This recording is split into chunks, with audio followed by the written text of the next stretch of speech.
Have you ever considered how we perceive time? Is it a relentless march, a steady stream, or a ticking clock? We often hear phrases like, "there's no time," or "we have plenty of time."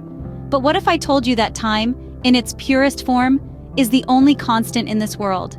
Intriguing, isn't it? Now let's dive into a story that beautifully illustrates this concept. Imagine a man named John. John lives his life by the clock.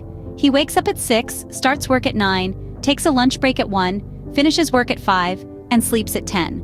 This routine governs John's life, and he believes he has control over his time. However, one day John's alarm clock breaks.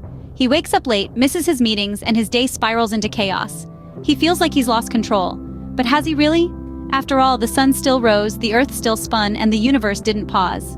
Time continued its steady march, indifferent to John's predicament.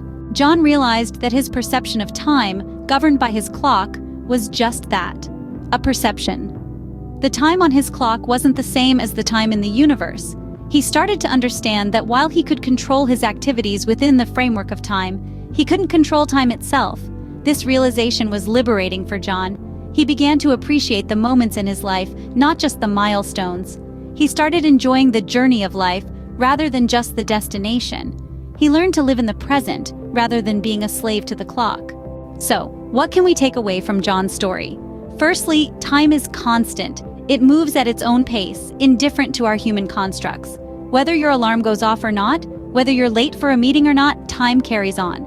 Secondly, our perception of time is just that, a perception. We can choose to live by the clock, or we can choose to live in the moment, appreciating every minute detail of our lives. Lastly, we don't have control over time, but we do have control over how we spend it.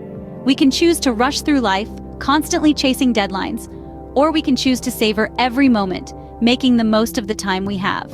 In conclusion, next time someone says, "there's no time," or "we have plenty of time," remember John's story. Remember that time is the only constant, and everything else is not.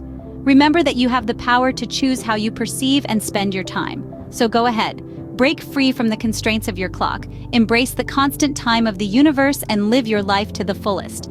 After all, time waits for no one. Thank you for spending your time with us today. Remember, every minute counts. Make it count. Until next time, goodbye and take care.